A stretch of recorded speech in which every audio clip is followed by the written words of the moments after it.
স্পেনের জামোরা প্রদেশে একযোগে ছড়িয়ে পড়ে ১৩টি দাবানল। এ ঘটনার পরপরই প্রায় ৭০০ মানুষকে সরিয়ে নেওয়া হয় নিরাপদ স্থানে। সংশ্লিষ্ট কর্তৃপক্ষ জানায়, চলমান তাপপ্রবাহে তাপমাত্রা কিছু এলাকায় ৪২ ডিগ্রি সেলসিয়াস ছাড়াতে পারে। এতে দাবানল পরিস্থিতি আরও ভয়াবহ হওয়ার আশঙ্কা করা হচ্ছে। পাশাপাশি স্পেনের উত্তরাঞ্চলের একটি ইউনেস্কো তালিকাভুক্ত জাতীয় উদ্যানের কাছেও কয়েকটি বাড়ি পুড়ে গেছে।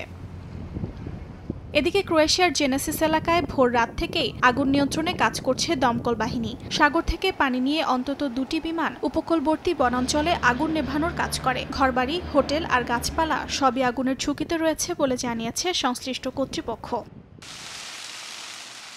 মন্টিনিগ্রোতে আগুন এতটাই কাছে চলে আসে যে বিপদে পড়ে এক পশু আশ্রয় কেন্দ্র। তবে দমকল বাহিনী প্রাণীদের নিরাপদ স্থানে নিতে সক্ষম হয়। বাতাসের কারণে যে কোনো সময় আবার আগুন ছড়াতে পারে বলে সতর্কতা জারি করে কর্তৃপক্ষ। আলবেনিয়ার তেপেলেনা অঞ্চলে পাহাড়ি বনভূমিও জ্বলছে ভয়াবহ দাবানলে। ভিওসা নদী থেকে পানি নিয়ে হেলিকপ্টার থেকে ছেটানো হচ্ছে। সড়কের ধারে গাড়ি চলাচলের পাশেই ধোঁয়া আর আগুনের শিখা, যা নিয়ন্ত্রণে নিরলস চেষ্টা চালিয়ে যাচ্ছেন দমকল কর্মীরা। অর্জিতা শেহজিন, সময় সংবাদ।